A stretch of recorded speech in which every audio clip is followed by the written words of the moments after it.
नमस्कार। मैं Geeteshwar Sharan Varshney, lecturer mechanical engineering, government polytechnic college Pali.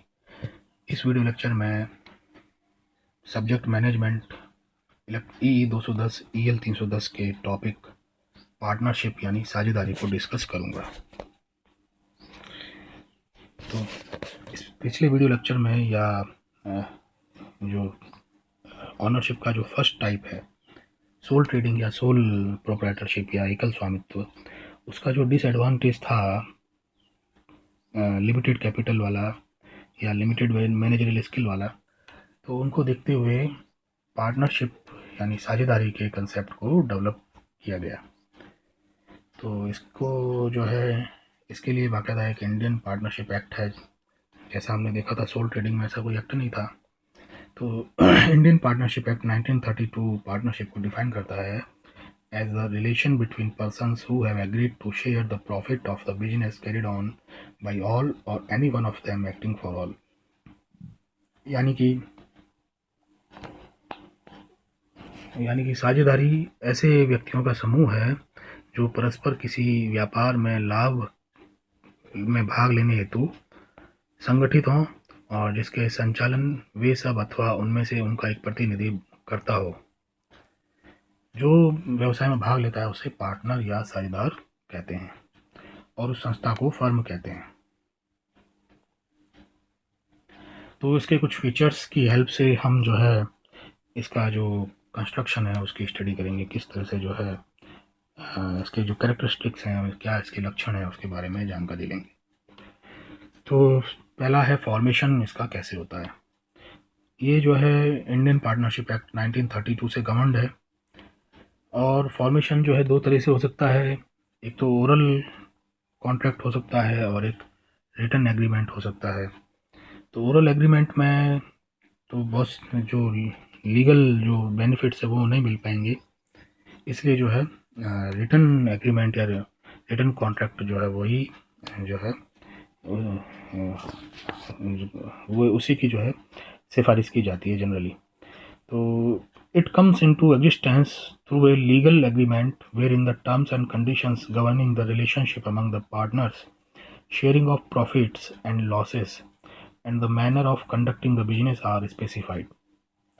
The business must be lawful and run with the motive of profit. Business जो है बिल्कुल नियम कायदे के अनुसार होना चाहिए और प्रॉफिट की भावना से होना चाहिए।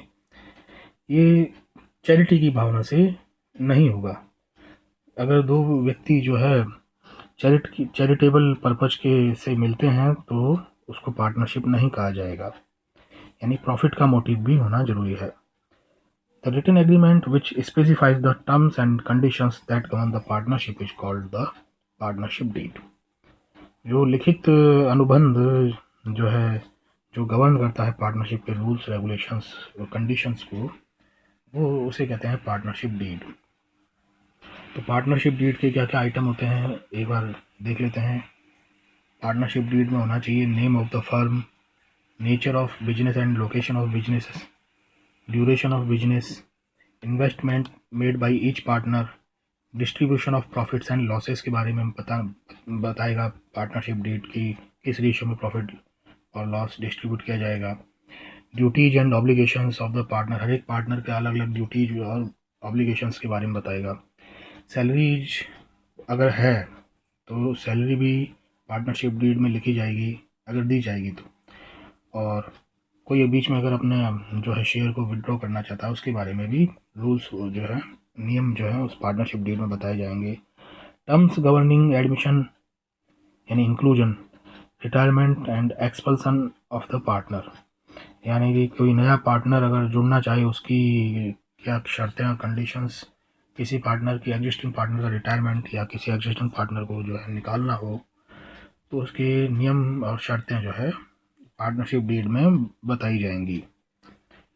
जो इंटरेस्ट है कैपिटल का और जो बीच में निकाला ड्राइंग्स का इंटरेस्ट है वो भी बताया जाएगा, क्या क्या इंटरेस्ट जो है वो पेबल है। Procedure for dissolution of the firm, firm को जो है ख़त्म करने का तरीका भी होगा उसमें। अकाउंट्स को किस तरह से मेंटेन किया जाएगा, उसकी ऑडिट जो है किस तरह से कराई जाएगी, वो सब पार्टनरशिप डीड में उसका मेंशन होगा। और अगर कोई डिस्प्यूट होता है तो जो है उसका जो आर्बिट्रेशन जो है किस प्रकार होगा, उसका निपटारा किस प्रकार होगा, और इसके ये सब पार्टनरशिप डीड में होगा। अगर ऐसा कुछ क्लियर नहीं है तो इंडियन पार्टनरशिप एक्ट 1932 के थ्रू जो है उसका डिस्प्यूट का जो है सॉल्व किया जाएगा। रजिस्ट्रेशन यानी पंजीकरण। तो रजिस्ट्रेशन जो है वो किस तरह से कैसे होगा? It is optional for a partnership firm to get registered. Optional है, एक्ट के अनुसार कोई ज़रूरी नहीं है, लेकिन अगर आप रजिस्ट्रेशन नहीं कराते हैं तो क्या क्या हो सकता है? आप जो है एक अनरजिस्टर्ड फर्म का पार्टनर जो है फर्म के विरुद्ध या दूसरे जो साझेदार हैं उनके विरुद्ध जो है मुकदमा नहीं कर सकता है। फर्म खुद किसी थर्ड पार्टी पर मुकदमा नहीं कर सकती है, और फर्म खुद जो है अपने किसी साझेदार के विरुद्ध मुकदमा नहीं कर सकता है। इसलिए अच्छा है कि उसका जो है रजिस्ट्रेशन कराया जाए। तो according to the Indian partnership act 1932, the partners may get the firm registered with the registrar of firms of the state in which the firm is situated. The registration can be at the time of formation or at any time during its existence. तो procedure क्या है उस registration का? पहला step है submission of application in the prescribed form to the registrar of firms. The application should contain the following particulars: name and location of the firm, names of other places where the firm carries on business, the date when each partner joined the firm, name and addresses of the partners, duration of partnership. The applications should be signed by all partners. Deposit of required fees with the registrar of firms. और उसके बाद में जो है registrar सारी जांच करने के बाद में अप्रूवल देगा, और अप्रूवल के बाद में एक सर्टिफिकेशन ऑफ रजिस्ट्रेशन जो है वो इशू करेगा।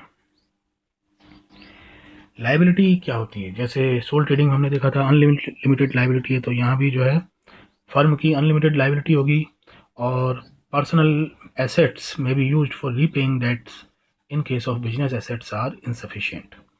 यहाँ भी जो है जो पार्टनर्स हैं उनको जो है अपना पर्सनल एसेट्स के लिए भी तैयार रहना पड़ेगा रिकवरी के लिए, अगर होता है लॉस होता है तो। रिस्क क्या है इसमें? The partners bear the risk involve in running a business as a team.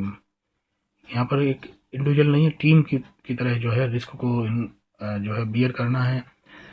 Profit होगा तो वो भी सबको जो है डीड की शर्तों के अनुसार जो है डिस्ट्रीब्यूट होगा, और अगर कोई लॉस होता है तो वो भी जो है उसी रेशियो में, उसी अनुपात में जो है वो भी जो है लॉस भी बियर करना होगा।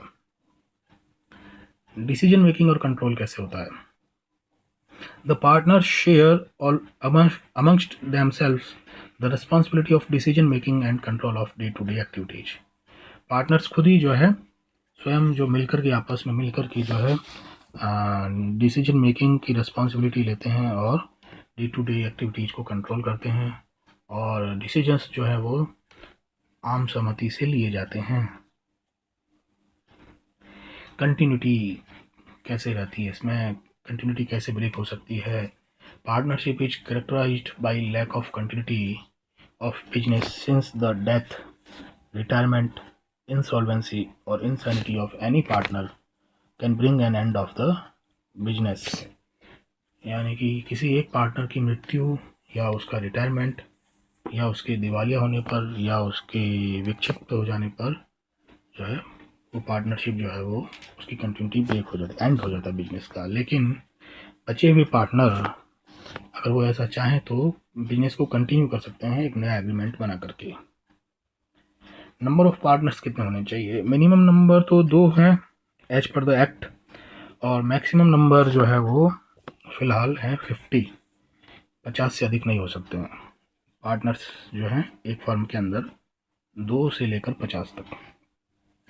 Partnership is a mutual agency, क्योंकि पार्टनरशिप की डेफिनेशन में ही पता है हमको कि it is a business carried on by all or any one of the partners acting for all. तो या तो सभी पार्टनर्स मिलकर बिजनेस को संचालित करें, या कोई एक पार्टनर सभी की बिहाफ पर जो है, बाकी की बिहाफ पर जो है बिजनेस को संचालित करे।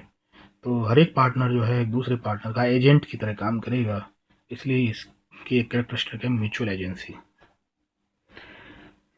तो पार्टनर्स भी कई तरह के हो सकते हैं। तो टाइप्स ऑफ पार्टनर्स जो है उसको हम देखते हैं। पहला टाइप है active partner. Active partner is one who contributes capital, participates in the management of the firm, shares its profits and losses, and is liable to an unlimited extent। यानी कि ये जो सिंपल अपन पार्टनरशिप अभी बात की है वो सारी बातें एक्टिव पार्टनर, यानी कि वो जो है कैपिटल को कंट्रीब्यूट करेगा, मैनेजमेंट के जो डिसीजंस हैं उनमें पार्टिसिपेट भी करेगा, और प्रॉफिट और लॉस जो भी है वो जो है शेयर करेगा, और उसकी लायबिलिटी अनलिमिटेड होगी। दूसरा टाइप है स्लीपिंग और डॉर्मेंट पार्टनर। तो इस टाइप का पार्टनर जो है कैसा होता है, जो पार्टनर जो है बिजनेस की डे टू डे एक्टिविटीज़ में पार्टिसिपेट नहीं करता है, लेकिन बाकी सारी चीज़ें यानी कि कैपिटल इन्वेस्टमेंट है, प्रॉफिट्स और लॉसेस में शेयर है, और लाइबिलिटी अनलिमिटेड लाइबिलिटी है, तो बाकी चीज़ सेम है। बस एक चीज़ नहीं है कि वो मैनेजमेंट में जो है वो डिसीजन मेकिंग जो प्रोसेस है उसमें जो है वो पार्टिसिपेट नहीं करता है, वो एक्टिव पार्टिसिपेंट नहीं है, लेकिन बाकी चीज़ें जो है उसमें एज यूजुअल रहेंगी। जैसे कैपिटल कंट्रीब्यूशन जो है रहेगा, प्रॉफिट और लॉस में शेयर रहेगा, लाइबिलिटी उसकी भी अनलिमिटेड रहेगी। तो इस टाइप का पार्टिसिपेंट जो है स्लीपिंग कहलाता है।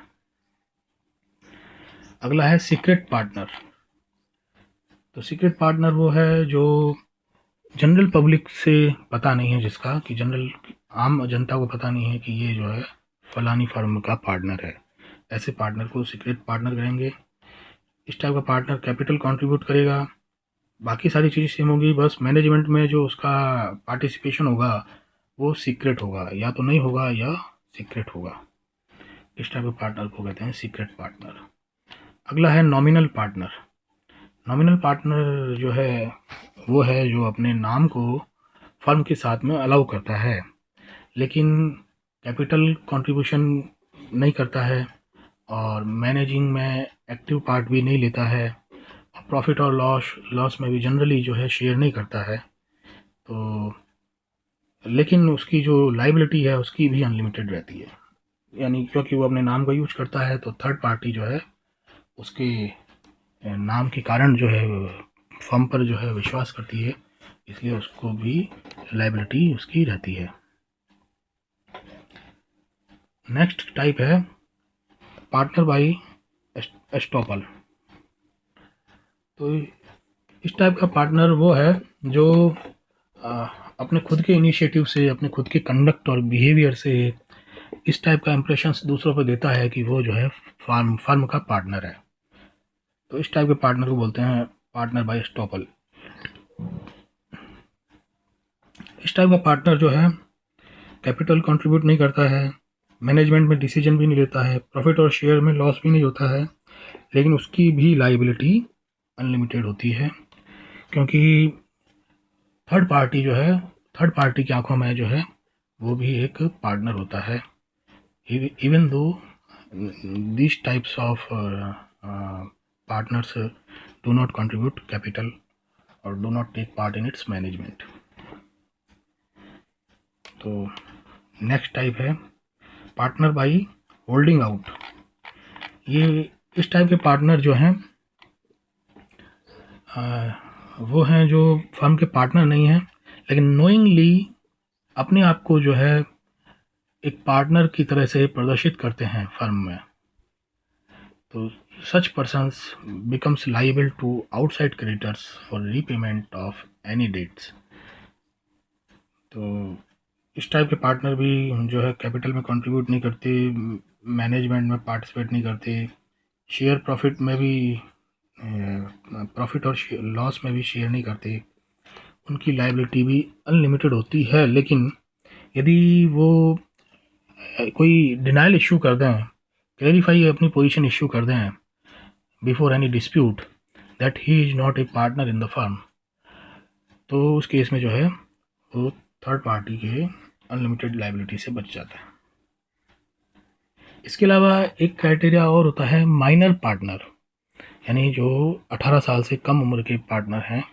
तो इस टाइप के पार्टनर कैपिटल इन्वेस्ट कंट्रीब्यूट कर सकते हैं, लेकिन मैनेजमेंट के डिसीजंस में ये पार्टिसिपेट नहीं कर सकते हैं। प्रॉफिट और लॉसेस शेयर कर सकते हैं, और इनकी लायबिलिटी अनलिमिटेड नहीं होती है। इनकी लायबिलिटी केवल जितना इन्होंने कंट्रीब्यूट किया है उतना ही इनकी लायबिलिटी होती है। इनके पर्सनल जो एसेट्स हैं उनसे रिकवरी नहीं की जा सकती। तो ये जो है पार्टनरशिप, अलग अलग टाइप के पार्टनर्स हमने डिस्कस किए। अब हम जो है मेरिट्स या एडवांटेजेज, फ़ायदे इस टाइप के बिजनेस के देखते हैं। Ease of formation and closure, इसका निर्माण और इसका जो बंद करना है वो बहुत आसान है, ज़्यादा दिक्कत नहीं है, आपसी म्यूचुअल कंसेंट से ये काम किए जाते हैं। Balanced decision making, decision making जो है वो बहुत ही संतुलित होती है, क्योंकि कलेक्टिव जो है डिसीजंस होते हैं, प्रॉम्प्ट डिसीजंस होते हैं। और नेक्स्ट है मोर फंड्स, इसमें जो है ज़्यादा पार्टनर हैं तो जो है ज़्यादा जो है कंट्रीब्यूट कर सकते हैं। तो सोल ट्रेडिंग के कंपैरिजन में जो है इसमें जो है ज़्यादा फंड जो है रहता है, ज़्यादा कैपिटल रहता है।